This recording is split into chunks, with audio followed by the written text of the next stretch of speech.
Once the trigger is pulled, there are no bunkers deep enough to hide. In a split second, an entire city and its inhabitants can be reduced to ashes. The billions of years of evolution that led to human civilization could be obliterated in the blink of an eye. It would be the end of a great and tragically foolish civilization, snuffed out by its own hand. Whole cities might vanish because of the pride and ego of a few. Nuclear weapons are inventions so destructive that even their creators came to fear and regret what they had made. Line from the Hindu scripture, the Bhagavad Gita. Vishnu is trying to persuade the prince that he should do his duty, and to impress him takes on his multi-armed form and says, "Now I am become death, the destroyer of worlds." The detonation of even a relatively small fraction of the world's nuclear weapons could loft millions of tons of soot and dust into the upper atmosphere, blocking sunlight, could cause nuclear winter, leading to mass crop failures, disrupt the climate enough to put 2 billion people at risk of starvation from a nuclear famine. Today, the global situation is like a line of dominoes in a chain reaction. If one is detonated, it could trigger an apocalyptic exchange. In an instant, everything could go blank, leaving behind only a great silence.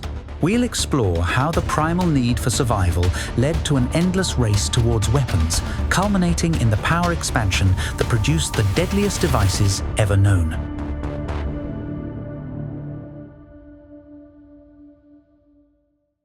Humans have developed weapons initially driven by the instinct to survive. The earliest weapons were simple tools, stones, spears, bows, used for hunting and self-defense in a dangerous world. These tools allowed early humans to protect themselves from predators and to hunt for food, fulfilling basic survival needs.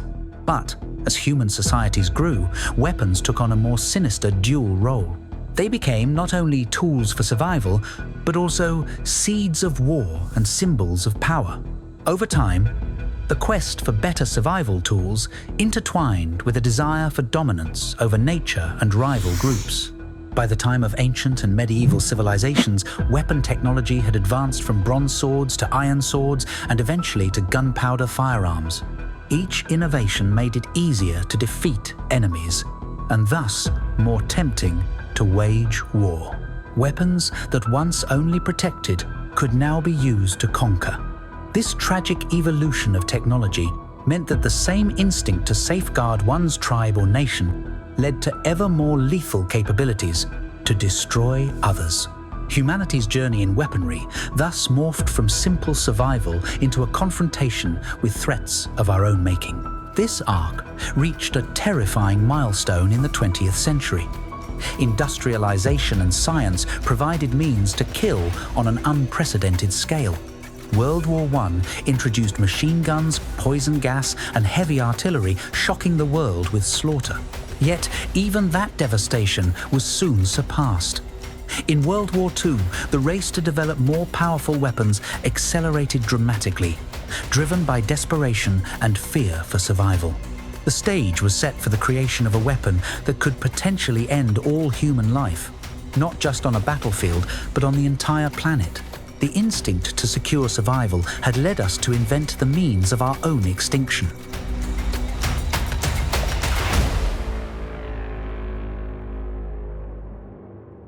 By the late 1930s, the world was on the brink of another great war. Yesterday, December 7th, 1941, the United States of America was suddenly and deliberately attacked by naval and air forces of the Empire of Japan. No matter how long it may take us to overcome this premeditated invasion. Scientists made a discovery that would change warfare forever, the splitting of the atom. In 1938, German chemists Otto Hahn and Fritz Strassmann shocked the scientific community by discovering nuclear fission, the fact that bombarding a uranium atom with a neutron could split the atom and release enormous energy. News of this discovery spread globally, and physicists realized that a chain reaction of splitting atoms could potentially yield an unimaginably powerful bomb. A deadly race had begun. Who would be the first to harness atomic energy as a weapon? In 1939, a group of scientists, many of them refugees who had fled fascist regimes, grew alarmed that Nazi Germany might win this race. Hungarian physicist Leó Szilárd, who had first conceived the idea of a nuclear chain reaction, persuaded his old colleague Albert Einstein to lend his voice. Einstein was world famous, and his physics insights, including the mass energy equation E equals mc squared, implied that mass could turn into tremendous energy, the theoretical underpinning of an atomic bomb. On the 2nd of August 1939, Einstein signed a letter to US President Franklin D. Roosevelt, warning that Nazi Germany might be working to develop extremely powerful bombs of a new type, and urging the United States to accelerate its own research. A single bomb of this type, carried by boat and exploded in a port, might very well destroy the whole port, the letter cautioned. Einstein's letter, written with Szilárd's help, conveyed the grim possibility that Hitler could gain a weapon of unparalleled destruction. This letter had the intended effect. It spurred the US government into action. President Roosevelt famously responded, "Okay, let's get started." What began as a modest research program in 1939 soon expanded into a crash project as World War II engulfed the globe. The United States, with support from Britain and Canada, poured resources into beating the Axis powers to the atomic bomb. This secret effort would soon be codenamed the Manhattan Project. Laboratories and industrial plants sprung up seemingly overnight. The race towards the ultimate weapon was on, driven by the fear that whichever side built the bomb first would hold the fate of millions in its hands. Ironically, what started as a race prompted by the need for survival, preventing Nazi dominance, would create a tool of destruction that threatened the survival of all humanity.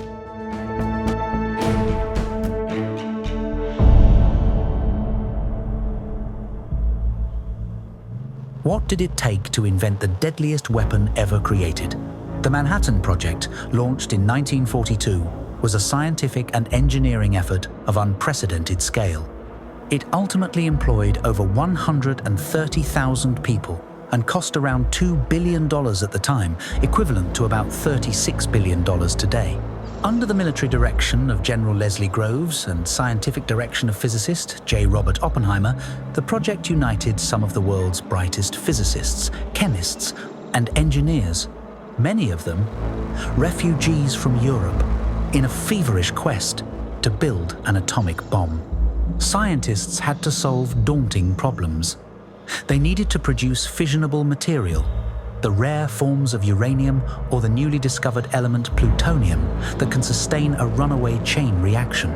Huge industrial complexes at Oak Ridge, Tennessee and Hanford, Washington were built to enrich uranium and to breed plutonium in nuclear reactors. This accounted for over 90% of the project's cost. An immense industrial effort to accumulate just a few dozen kilograms of material for bombs. Meanwhile, at Los Alamos Laboratory in New Mexico, Oppenheimer led a team of scientists to design the bomb itself. Two types of bombs were devised. One, a simpler gun-type device using uranium-235, and the other, a more complex implosion device using plutonium. The implosion design required precise explosive lenses to crush the plutonium core into a supercritical mass. A task so challenging that many initially doubted it would work.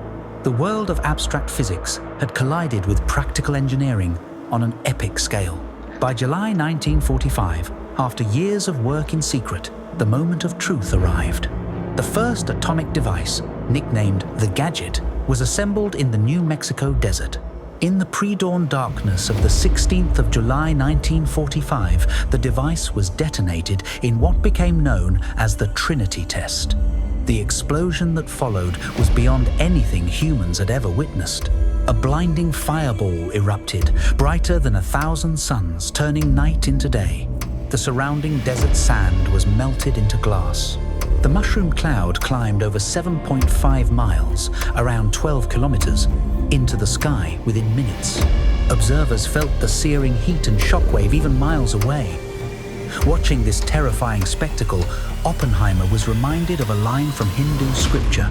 Now I am become death, the destroyer of worlds. Scientists and generals alike stood in awe at what they had unleashed.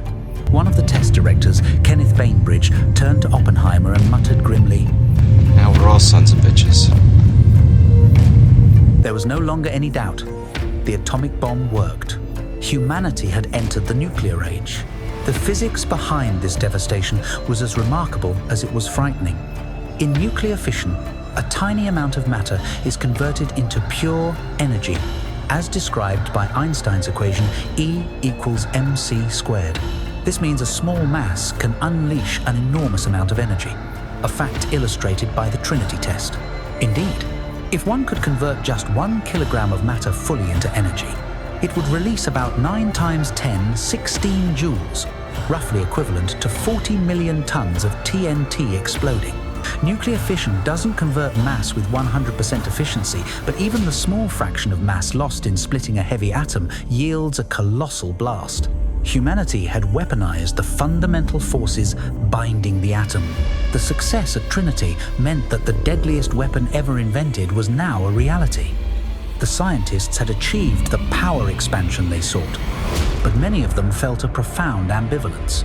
While the bomb was created to thwart a dire enemy, its creators understood that this device was qualitatively different from all previous weapons. As Oppenheimer reflected later, We knew the world would not be the same. the inventors themselves feared what they had made. Albert Einstein, who had set the project in motion with his 1939 letter, was not involved in building the bomb, but after the war he deeply regretted it. "Had I known that the Germans would not succeed in developing an atomic bomb, I would have done nothing," Einstein lamented. He would later describe his advocacy for the bomb project as the one great mistake in my life. These words from Einstein and Oppenheimer underline a chilling truth. Humanity had opened Pandora's box, and even the hands that opened it trembled at what came out.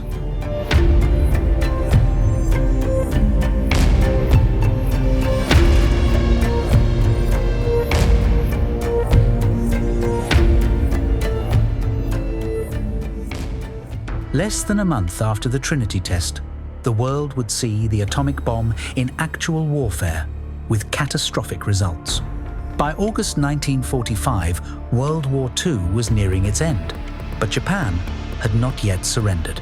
On the 6th of August 1945, the United States dropped an atomic bomb nicknamed Little Boy on the city of Hiroshima, Japan. The bomb detonated with an explosive yield of about 15,000 tons of TNT. In an instant, an immense fireball obliterated the central city. The blast wave and searing heat razed roughly 70% of Hiroshima's buildings and ignited a giant firestorm.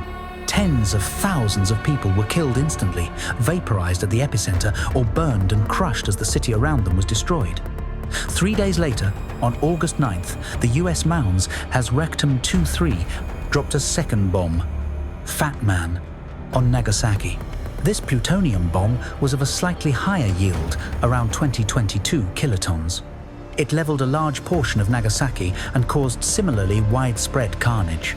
By the end of 1945, it's estimated that about 140,000 people had died in Hiroshima and 74,000 in Nagasaki as a direct result of the bombings, including tens of thousands of children. Many who survived the initial blasts later succumbed to horrific burns, radiation sickness, and cancers. For the first time in history, one bomb had destroyed an entire city and its population in a flash. The bombings of Hiroshima and Nagasaki demonstrated to the world the apocalyptic power of nuclear weapons. An entire city could be annihilated in a single explosion. The psychological impact was immense. Within days of the Nagasaki bombing, Japan announced its surrender, bringing World War II to an end. However, the dawn of the nuclear age also marked the beginning of a new kind of geopolitical conflict, one defined by the threat of these weapons rather than their actual use. Global power dynamics shifted into what became known as the Cold War. The United States' temporary monopoly on the bomb did not last long. By 1949, the Soviet Union successfully tested its own atomic bomb, sparking a nuclear arms race between the superpowers. Both the US and USSR rapidly built up stockpiles of nuclear weapons, each trying to ensure they could deter the other. The logic was grim but simple. If each side had enough nuclear firepower to survive a first strike and retaliate, neither would dare to start a war. This balance of terror became known as mutual assured destruction, MAD. The idea that a nuclear war would assure the destruction of both attacker and defender. By the 1950s, each superpower had moved beyond simple atomic bombs to develop even more powerful thermonuclear weapons, hydrogen bombs, which employed nuclear fusion to achieve explosions in the megatons of TNT, orders of magnitude stronger than the Hiroshima-type fission bombs. Around 1986, the world's combined nuclear arsenals held approximately 70,000 warheads. This was enough explosive force to destroy human civilization many times over. Both the United States and the Soviet Union had built elaborate doomsday capacities, each side able to launch thousands of warheads. In October 1962, the world came alarmingly close to nuclear war during the Cuban Missile Crisis. When the Soviet Union placed nuclear missiles in Cuba, just 90 miles from US shores, the United States blockaded the island, triggering a tense 13-day standoff. For those 2 weeks, humanity held its breath as President John F. Kennedy and Soviet Premier Nikita Khrushchev navigated the brink of catastrophe. The crisis was ultimately diffused when the USSR withdrew its missiles from Cuba and the US secretly agreed to remove missiles from Turkey, but it left a lasting lesson in how close miscalculation could come to nuclear devastation. There were other close calls as well, including false alarms and military exercises misinterpreted as real attacks. These incidents underscored that as long as nuclear weapons exist in large numbers, humanity lives under the constant shadow of instant annihilation. Despite this danger, nuclear weapons became tools of political power. Wars were fought through proxies or conventional means, while weapons of mass destruction remained in their silos, their threat looming over every global crisis. Treaties were signed to limit testing and slow proliferation, but the core reality remained unchanged. Today, 9 countries possess nuclear weapons, with roughly 12,000 warheads in existence. Though fewer than during the Cold War, modern weapons are far more precise and destructive. Each one represents a catastrophe beyond comprehension. Even a single nuclear detonation over a modern city could kill millions. A full-scale nuclear war, however unlikely, remains fully capable of ending modern civilization. The planetary consequences would be devastating. We cannot undo scientific knowledge, but we can choose how this power is handled. Nuclear weapons are a reflection of both human brilliance and human failure. They force a question humanity has never faced before. Can a species powerful enough to destroy itself become wise enough not to? The silence of a nuclear aftermath does not have to be our future. Understanding these weapons is the first step toward ensuring they are never used again. If this video made you think, please hit like and subscribe our YouTube page. And if you want to help spread peace, share this video.